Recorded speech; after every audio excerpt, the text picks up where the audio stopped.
I would argue in this instance that this is an insult to dictators. Look at what Mark Zuckerberg tried to do last year. He proposed a third class of stock last year. Fortunately, his board rejected it.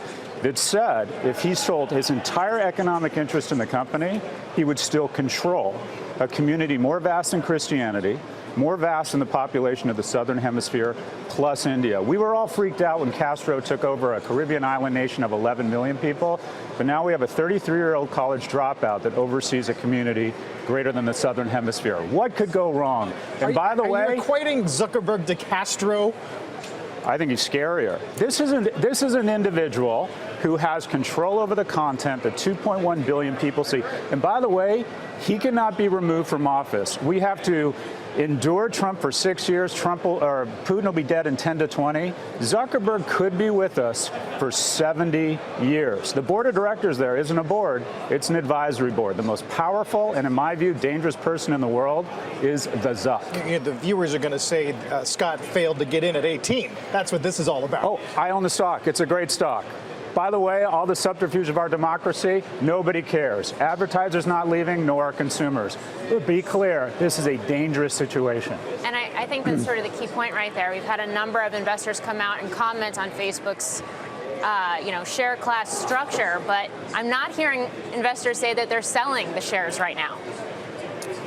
It's a great business model, and of course they're doing some other interesting things, like now there's talk about a Facebook coin coming out as they do blockchain, and it's a company to watch.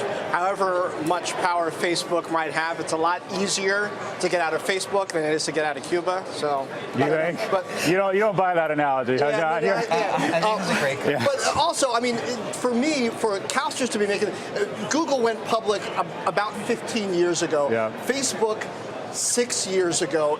If they have to just complain about this sort of thing, where does that leave the individual investor? I mean, they've had plenty of time to try to push back against structures like this. If anything, we've seen it move the other way with Snap going public, with public investors having no voting rights whatsoever. So, I mean, it seems like if they're really serious about this, they should do something a bit more. This isn't going to be a consumer-led revolution. People are feign outrage at the subterfuge of our democracy. And where do they go to express their outrage? They go to Facebook and Instagram. If you want to see who's lying, ask somebody if they've deinstalled Facebook or Instagram, and anyone who raises their hand is probably lying. It is a better business model for manufacturers to pour mercury into the river. It is the job of our elected officials to look at these types of issues and decide whether or not a company like this should have greater regulation. This revolution is not going to be consumer-led.